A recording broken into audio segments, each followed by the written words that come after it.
Nag-abiso naman po ang Department of Health sa publiko laban sa sakit na maaaring makuha mula sa paglusong sa baha sa gitna ng nararanasang mabibigat na pag-ulan sa ating bansa. Ayon kay Health Spokesperson Assistant Secretary Albert Domingo, sakaling hindi maiwasan na lumusong sa tubig baha, dapat na maghugas ng katawan gamit ang malinis na tubig at sabon. Maaari ding kumonsulta at makakuha ng libreng gamot laban po sa sakit na maaaring makuha sa mga baha mula po yan sa mga health center. Pinaiiwas din ng ahensya ang publiko sa banta ng kontaminadong tubig, lalo na sa mga residenteng inilikas patungo sa mga evacuation center. Pinapayuhan din ang mga evacuee na magsuot ng face mask para makaiwas sa mga sakit tulad na lamang ng ubo at sipon.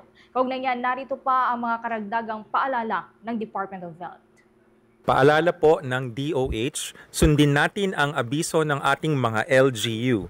Kapag sinabi ng kapitan, mayor o gobernador na mag-evacuate, lumikas na po para makaiwas sa sakuna.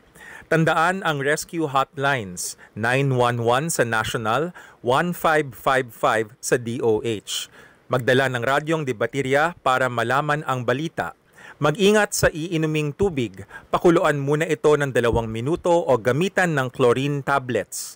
Kung napalusong sa baha, hugasan ng malinis na tubig at sabon ang katawan at kumonsulta sa health center kung saan may libreng gamot. Sa mga bakwit, maghugas lagi ng kamay at magsuot ng face mask para iwas ubo at sipon. Mag-ingat po tayo. Ilan lang po yan sa mga abiso mula kay Department of Health Spokesperson Assistant Secretary Albert Domingo.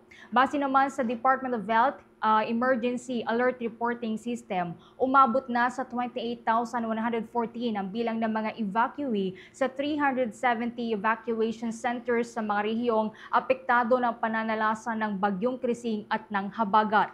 Nakahanda naman anya ang chlorine tablets na ipamahagi ng ahensya bilang isa nga po yan sa mga emergency commodities ng Department of Health para sa malinis na inuming tubig sa mga inilikas na mga residente. For the most trusted source of news and information, visit our website at www.bomboradio.com. Follow us on Bombo Radio mobile app, Facebook, YouTube, TikTok, and X, formerly Twitter. Like, share, and stay connected. Anytime, anywhere.